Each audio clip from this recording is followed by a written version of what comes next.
as we're finishing out our first section here of heuristics and biases, we've got 3 more potpourri items to go before we move into how we make financial decisions, more specifically about how these heuristics affect our financial decisions. That's where we're going with it.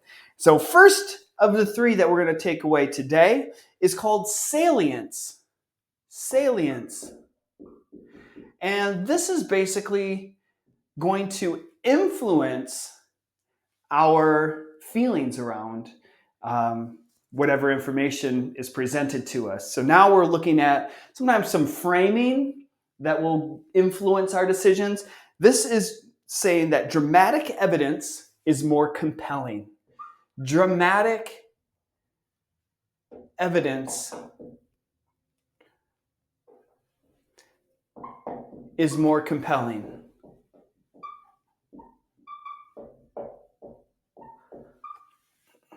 What does that mean here? Well, let's go back and think about if you were part of the Foundations to Behavioral Finance, we talked all about framing and different ways we can frame things. So let's think about if the Dow average, Dow and Jones Industrial Average, that is one of our indices here in the United States, for stocks, it is down by 1% today. Dow Jones down by 1%. DJIA, that's Dow 30, and that is down 1%. Okay. How can we make this dramatic evidence to make this more compelling? In other words, if I'm working for a website, how do we get more eyes or more clicks onto this? By saying the exact same thing. So we can't alter the reality that it's down by 1%, but we can change some words and even some numbers to tell the same story. So what would we say here? If we could say instead of down, we could say tanks, plummets. It's a little extreme. We have to be careful. But Dow plummets 1%. Or Dow tanks 1%. But now we don't have to just say percent. We could give it a more compelling number as well. Because if the Dow is at 40,000, then 1% is 400 points. It's down tanks 400 points. Down 1%, tanks 400 points. We're saying the exact same thing, but we're making it more salient and making dramatic evidence more compelling to people. So I'm putting this out here just as an add-on here to our conversation so you can recognize salience here and people trying to draw you in and elicit your emotions. Basically, he's trying to tell you the same thing, which is not down 1% is not that interesting. Next, status quo bias. Status quo bias. We tend to leave things alone once we set it up. It's our tendency to leave things as is. Leave it as is, the status quo bias. You're going to notice that, have you ever seen your free trials that are offered to you? Try this for free for 7 days. Try it for 14 days. We won't charge you anything. But then if we're honest with ourselves, how often do we forget to cancel it before those 7 days?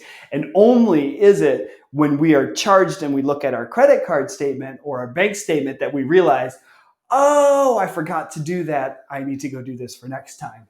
This is people understanding, or marketers understanding, the status quo bias. We have a tendency to leave things alone.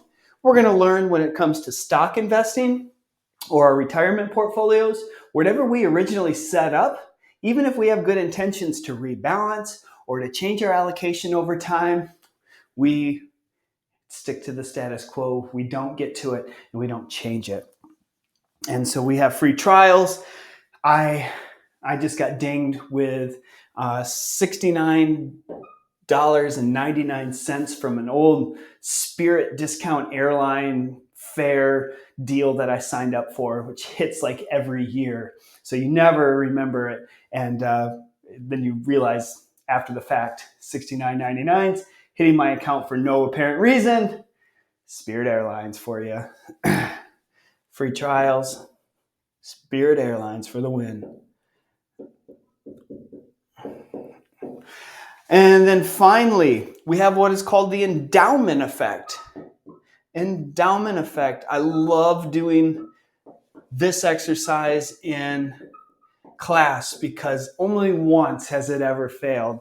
But what I'll do in class is I'll find somebody's water bottle, or if they have some sort of cup or what do you call it, mug, to-go mug for their coffee or something like that.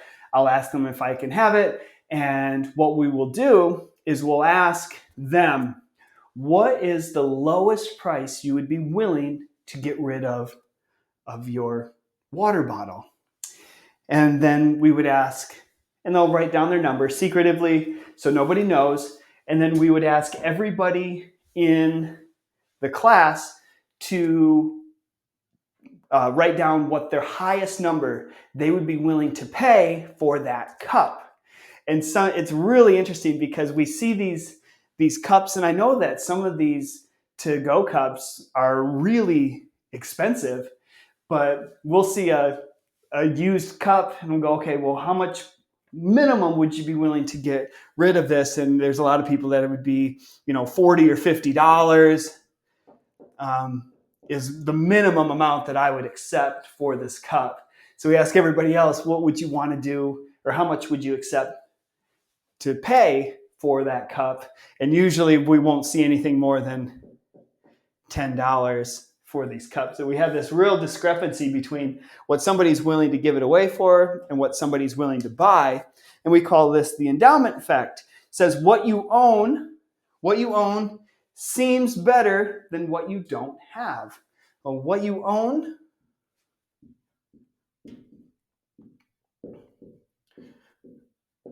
is greater than what you don't have.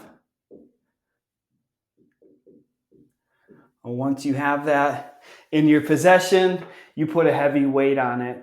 So we call that the endowment effect. Now, in summaries, we're looking at all these things to try to sort out what we're doing. We're just trying to gain an awareness of all the different ways that our type 1 sometimes steps in and helps us out. And we realize now that we've laid all these biases out that there are some ways that it can negatively influence us. And really all there is once you're aware of some of these things, your type 2 can then step in and say, wait a minute, I need to step up and do a little extra thinking here to get us to the right decision. And that's how we make better decisions in life. And we're going to already continue to fill in some more cracks about how we make better decisions with our finances based on the awareness of these heuristics and biases. I'll see you on the next video. Thanks.